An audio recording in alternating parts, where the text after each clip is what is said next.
Rewritten script. They say trust is the foundation of every relationship, but what happens when that trust shatters in the most unexpected way? That night, I was alone at home.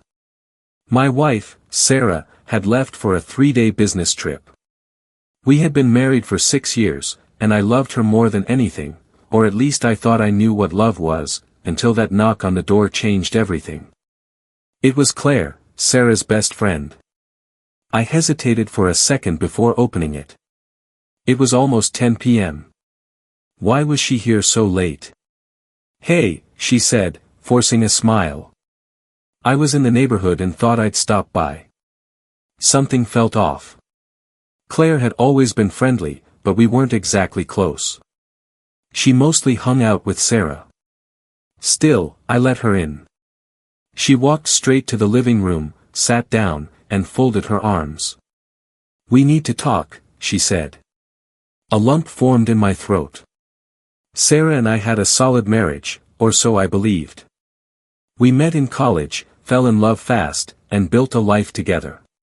Sure, we had our fights, like any couple, but she was my person, the one I trusted more than anyone, the one I would have sworn would never hurt me. And Claire? She was always in the background, a little too involved in Sarah's life, if I'm being honest. But I never questioned it. Best friends are supposed to be close, right? Claire sat there, eyes darting to the floor like she was debating whether to say what she came here for. "Is everything okay?" I asked, sitting across from her. She exhaled sharply. "I wasn't sure if I should come here, but I can't keep quiet anymore." My stomach tightened. "About what?"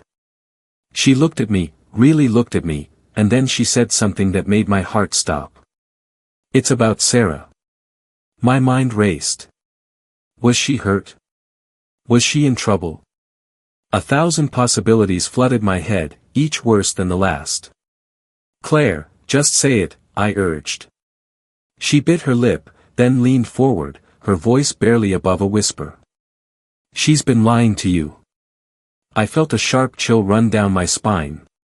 "What the hell are you talking about?" Claire hesitated, then pulled out her phone and tapped the screen. "Just look at this." She handed it to me, and that's when my world collapsed. It was a photo. No, a series of photos. Sarah with another man. Holding hands. Kissing. Laughing in a way that used to be just for me. I couldn't breathe. My fingers clenched around the phone. This isn't real," I muttered, my voice barely recognizable. Claire shook her head. "It is. I've known for a while. I didn't know how to tell you." My heart pounded like a war drum. The woman I trusted, the woman I loved, had been betraying me. How long? My voice was hollow. Claire hesitated. "A year. A year." I felt like I'd been punched in the gut. A whole year of lies. A whole year of going to bed beside someone who was already gone. I stood up, pacing, my mind spinning out of control. My hands trembled. Anger, heartbreak, disbelief, all of it crashed into me at once. "Who is he?" I finally asked, my voice sharp. Claire sighed. "His name is Mark. They met at work." The pieces clicked. The late meetings. The sudden weekend trips. The distant looks when she thought I wasn't watching. I had been blind. I turned to Claire. "Why are you telling me this now?" She hesitated before whispering, because you deserve to know the truth before she destroys you completely." I clenched my fists, trying to steady myself. "Does she love him?" Claire didn't answer right away, but when she did, it wasn't what I expected. "She did," she said carefully. "But it's over now." My head snapped up. "What?" Claire exhaled. "She ended it 2 months ago." I stared at her, my mind trying to keep up. "Then why the hell didn't she tell me?" I demanded. "Because she's scared," Claire said softly.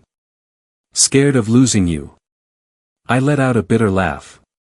She already lost me. Silence filled the room. Claire watched me carefully, as if measuring my reaction. Then she whispered, she was going to tell you after her trip. That's why I came here first. My head spun. So Sarah had cheated, lied, and then decided to keep me in the dark until it suited her.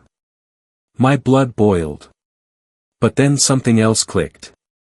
I looked at Claire, really looked at her, and suddenly I saw it. The way her hands trembled. The sadness in her eyes. The hesitation in her voice. You're not just telling me this for me, are you?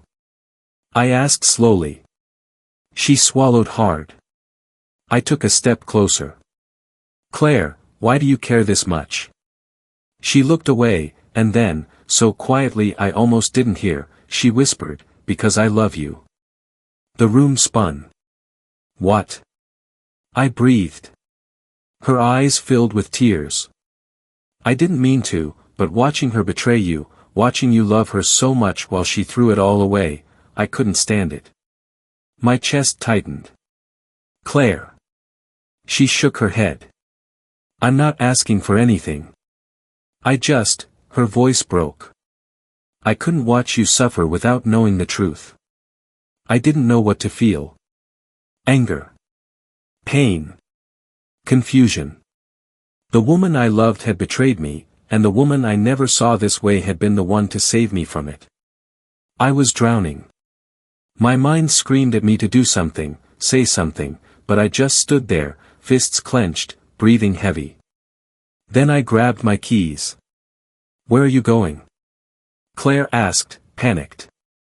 I turned to her, my voice cold. To see my wife. I needed answers from her. Claire didn't stop me. She just nodded, tears slipping down her face. Be careful. I didn't respond. I just walked out the door, my world in shambles. I confronted Sarah the next day.